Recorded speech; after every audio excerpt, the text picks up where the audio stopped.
Steve from Boulevard Brutal, and today I have the chance, the privilege to have two guys from Black Crown Initiate. Yes. I have Andy and Rick. What's up, man? Guys, how you doing? Welcome to Boulevard Brutal. Thank you. So, currently on tour in Jonquière. Here. As part of the Wreckage of Canada tour. 11 dates, 11 shows. First question, are you guys nuts? Probably. I mean, in my personal life, I definitely am. But yeah, I mean, we tour a lot, but I think if that's what you're getting at, the touring, right? Yeah, that's crazy. I think like you just have to do it that way, because then people forget about you if you don't, you know. So you just have to be all in their faces all the time. But Canada is good because for some reason, we do really well here. I don't know why, but I'm thankful. And how's the tour so far? Good. Yeah, really good. We played out east in the Prince Edward Island, and they don't get a lot of shows, so everybody was pretty stoked that came out. Yeah, all the maritime Canada stuff was insane, and that was a lot of fun. And last night we did Sherbrooke. Yes, that was really cool too. I played there on my birthday before with the Faceless, so it was fun. Yeah, but the maritime, for whatever reason, I guess it's because they're maybe more deprived of shows even than here. It's possible. Yeah. They were just insane. Cool. Yeah. And you just came back from the tour with Napalm Death Voivod. and Voivod.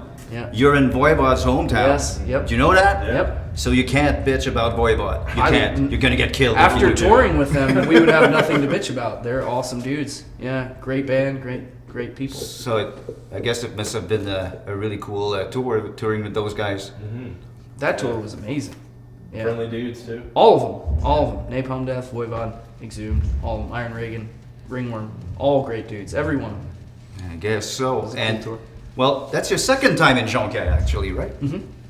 First time was at Place Niki Toutaga. And when you first picked up an instrument, I guess that you told yourself, okay, my dream goal, ultimate goal is to one day headline in Jonquière, right? Yeah. Oh yeah, absolutely. That was number one. Yeah. Him too. We talked about it as babies in the womb. We had the same dream. Yeah. We had cell phones in the womb. And we talked about Jonquière. Have to get there. But seriously, did you enjoy the first time you played here? Oh yeah. It's like we said, the other venue acoustically. Yeah, a little it's not shaky. that great, yeah. But tonight I think is going to be really awesome. Sounds great up there. And I think you're going to see some crazy fans tonight. Yeah. They've been waiting for you, so. That would be great. What influences Black Crown Initiate? Not just musically speaking, but life in general. Well, I mean, I think if you're talking on a broad level, it's probably just life in modern, for us, modern America. There's a lot of very frustrating things happening with our government, with our society, with Same here in Quebec, by the way. well, yeah. So I mean, it's really a reflection of that. Although we try not to like preach. So lyrically, you're not going to say, well, here's what we think and here's what you should think. But in there, you'll find little maybe metaphors or something. I think on a basic level that's what influences us the most. And he and I have been in bands before that were even more like political, I guess, Okay. or anti-government. But I think when you do that too over the top, now people either just write you off as crazy and don't listen to you, or you know, that's pretty much the outcome that you get, or you get labeled a militant or something because you're questioning, which is a sad state of affairs. Yeah. But I mean, what do you think? Yeah, I mean, that's pretty much it. Question everything. And is that why your image and lyrics are so bleak and sad? Oh, that mostly has to do with women. Okay. But I mean, you know. Because I was going to cheer you up, like there's a church nearby, we could go burn it, you know? Let's go. Turn the camera off. Turn the camera off. We gotta go. And what about the writing process? Oh, okay, yeah. Like, do you create in your practice room? How does that happen? I think a lot of the time one of us will have an idea or a couple riffs, and then we'll start putting something together, and then the other guys will, me, Nick, and Andy are the main, riff writers. So Okay. we'll come together and try to make something that flows nicely, and maybe add a part that this guy wrote. Nick's really good at arrangement, so that's how it's been. We working. feed off of each other. So you work out as a team. And that's like the biggest thing for us, is because we've all played in bands together in the past, and you kind of find with bands usually you either can't back somebody's musical journey fully for whatever reason, be it technical or creative reasons. Like you can't trust that what they're gonna provide you can stand behind. So you end up, working a lot on your own, and then you get subdivisions and all kinds of weird shit. But with us, especially with the writing team, it's kind of, we all just trust each other to come up with cool things. And that's like the first time I've ever had that personally. So that's a nice feeling. And it makes the writing process a lot easier. Everything else is very difficult, but writing is kind of just fun for us. And, well, first EP, Yeah. 2013, July 2013, right? Yeah, something like that. And I don't think you were even a band at that stage, right? No, it was just me, James, and Nick. Although, like, we hadn't even discussed doing anything beyond putting the EP out.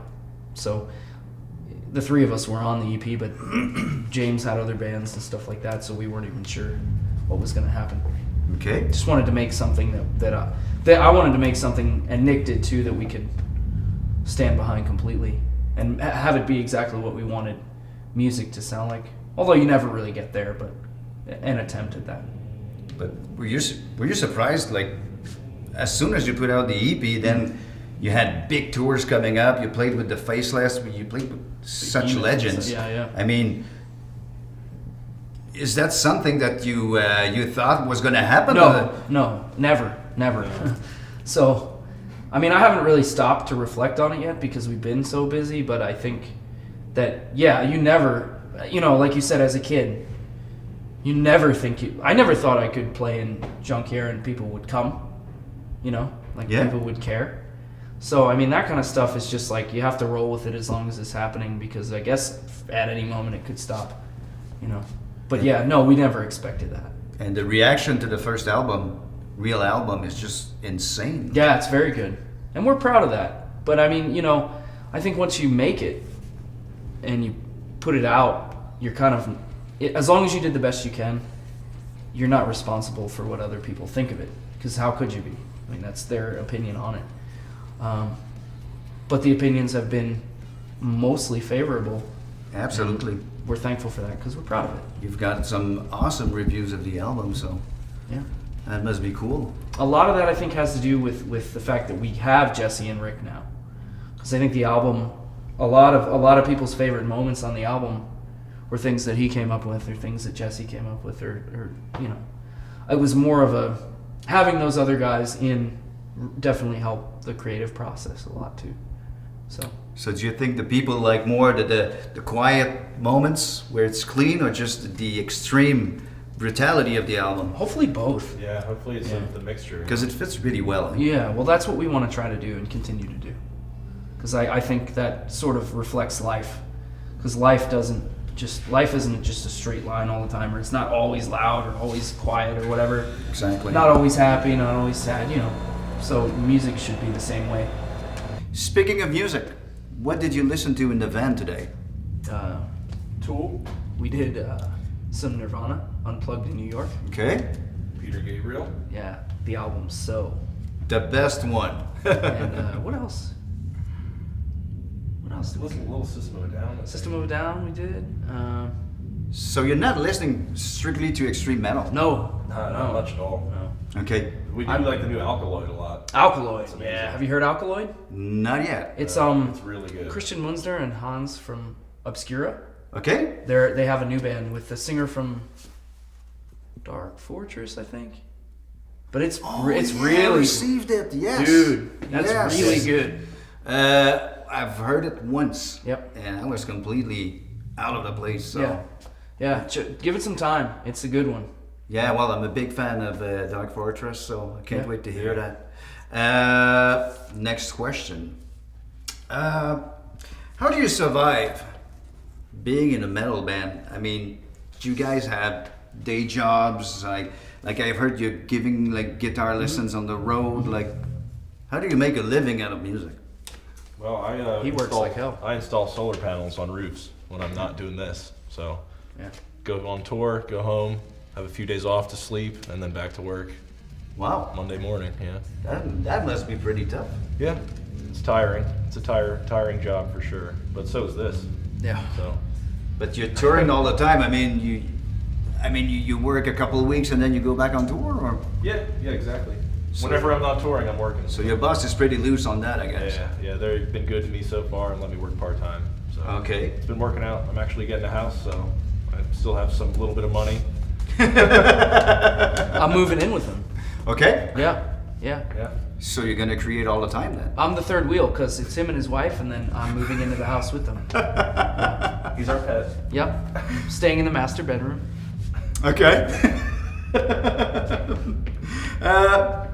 Do you know the best trick to win over a French Canadian crowd?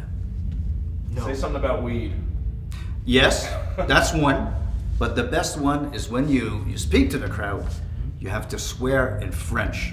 Tabarnak. Have you tried? Yeah, exactly. Have you tried that before? I think you did that last night. I did. Yeah. I said. I think I said Tabarnak.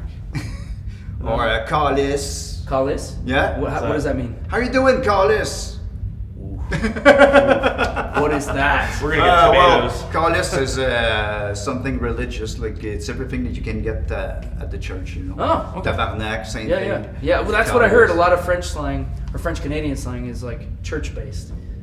Yeah, exactly. So just try that tonight. Tabarnak, calice. I will.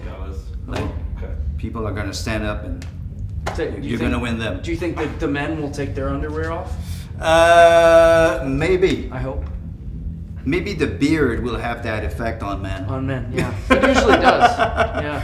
Well, you might have a few ladies. He tonight doesn't. also. He doesn't even bother wearing them anymore. They just come off. Fly free. Yep.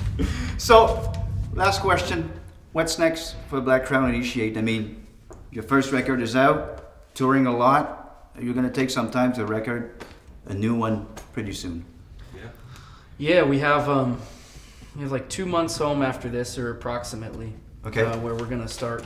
Well, we've already started, but we're gonna really get into writing for the new album, which I think we have to record in the winter of this year. Okay? But after that period of time home, we're doing the Metal Alliance again with Deicide and Entombed, Hate Eternal, and a few other bands. That's maybe. going to be really cool. Yeah, that's gonna be cool. We're doing that, and then we have a bunch of stuff up in the air for the rest of the year. We're gonna be touring for the rest of the year until we record the album, and then after we record the album, we'll be touring again. Exactly. So it's we just gotta keep going. Right now, we have to keep going. We can't take breaks right now. do you have any time to ride on the road, or? Riding on the road's really hard because we live in a van, and when you have like a 7-hour drive or a 12-hour drive or something, the last thing you want to do is sit around with the guys that you just rode in a van with for 12 hours. And also, like, riding in the van physically is difficult because we just live like pigs in that thing. So it's like there's no room. It's not really practical. Who's got the worst farts? Oh yeah. That's We were- explosive to Yeah. Boulevard Brutal. We were discussing the other night how I should get into competitive farting because they're very expressive. Okay. They're expressions of guilt, regret, and sadness. And they're loud. Oh yeah. Yep. All right, guys, I'm gonna let you go. Okay. Thanks a lot, brother. Well, We'll that see you was tonight. much appreciated. So have a good one tonight. And You're staying, right? Oh yeah. Okay. Yeah. Good. I'm gonna do a review of the show as well. So Oh no. yes. So So don't fuck Tab- up. be Oh, kind. Be kind. I will. All right. Thanks, guys. Thanks a lot, Thanks, brother. man. Yes.